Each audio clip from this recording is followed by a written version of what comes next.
Yeah, hi there, and these comments are for PY. I'm just using your initials for privacy purposes, and you just completed my integrated speaking practice test number 1, and I am Michael Buckoff, the founder, owner, and the materials writer for all of your lessons at Stealth, the 7-step system to pass the TOEFL IBT, and you are also one of my students here at California State University, San Bernardino.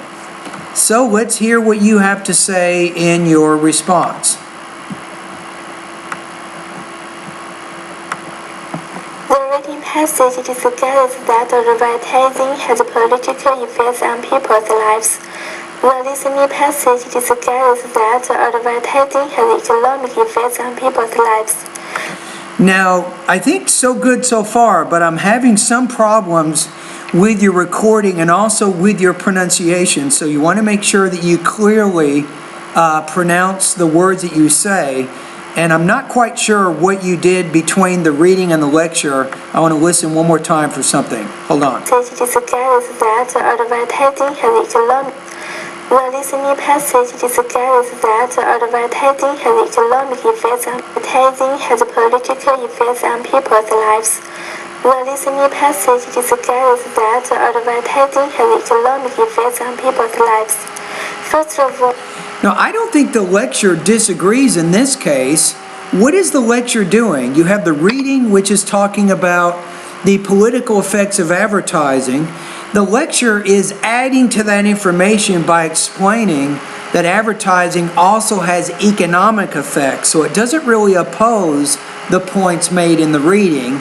It is simply adding to those ideas in the reading. So I'm not exactly sure you're expressing exactly what the relationship is. According to the reading passage, TV commercials, billboards, and the radio. Now, when you say according to the reading passage, instead of going straight to the details, start off with your topic, and that connects back to the first point in your introduction. You'll say, first of all, the reading passage states that advertising has political effects. Ads are two ways to advertising to influence people to vote for or against a particular political candidate. Second of all, according to the listening passage, for example, a consumer who has been conditioned through advertising. No. You say second of all, and then you state a detail, but that's not really how it works in formal speaking and formal writing. First of all, when you say first of all, state a generalization about the topic.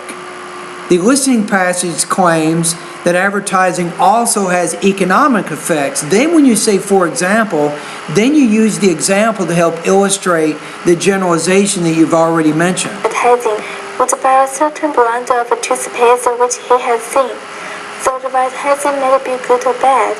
Thus, consumers should be more aware of how it works.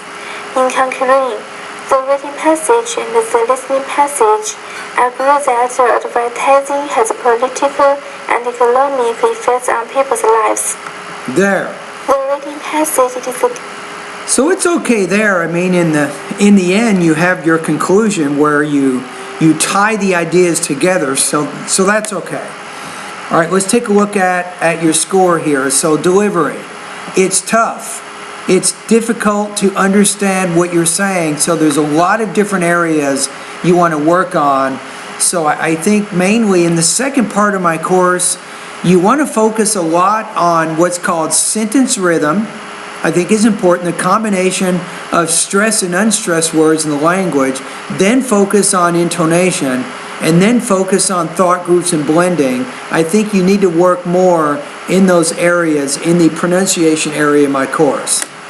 Now, in terms of language use, I think you may have had some minor problems in that. I was having difficulty understanding some of what you're saying.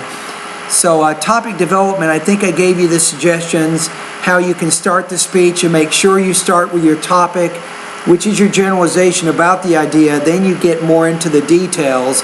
So I think you can make some improvements also in your topic development. Now, to learn more about that, take a look at speaking lesson number 7.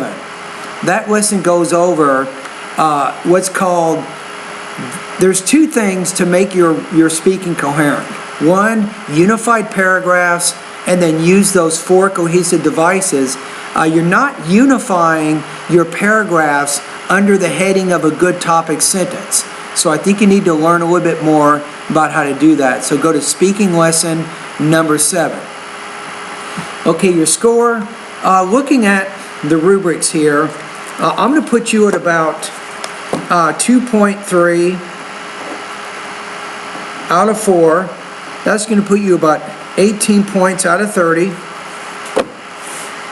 For the purposes of our class, I'm going to give you a grade right now so you can kind of see how you're doing.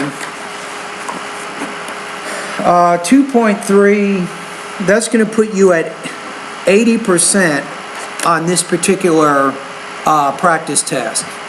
All right, thank you.